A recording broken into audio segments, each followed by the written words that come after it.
So in this question here, we have a car that was bought for £10,000. It went down by 10% in the first year and 15% in the second year. So first I need to work out how much it's worth after the year one. So it went down by 10%. So in year one, we went down by 10%. So 10 divided by 100 times by 10,000 is 1,000. It went down, so I need to take that 10,000 away from 10,000.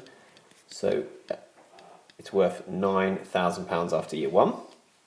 Then in year two, the 9,000 fell by 15%. So now I need to work out 15% of 9,000, which is 1350. And then take that away from 9,000 because that's how much it's dropped over the year.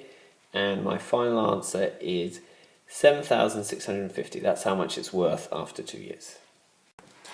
So in this question here, my pay started out as 56,000, went up by 3% in year one, 2% in year two, and 10% in year three.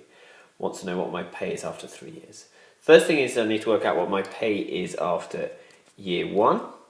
So I'm going to have to work out what 3% of 56,000 is. So 3 divided by 100 times by 56,000, and I get 1,680.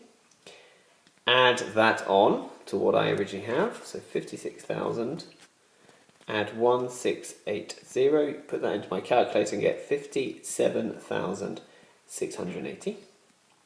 Now I'm into year two, so now I need to work out what 2% is of this number and then add it on. So 2 divided by 100 times 57680. That is, if I put that into my calculator, £1,153.60. Add that on to my pay at the end of year one, so 57,680. Add that on, and I get 58,833.60. Lastly, that's the pay after year two. Well, my pay in year three went up by 10%, so now I need to times that number, increase that number by 10%. So in year three, 10%, so 10 divided by 100 times by 58833.60. Put that into my calculator, I get 5883.36.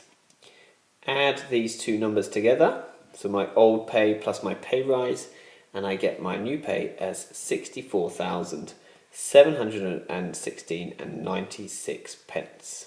There you go, that's my answer.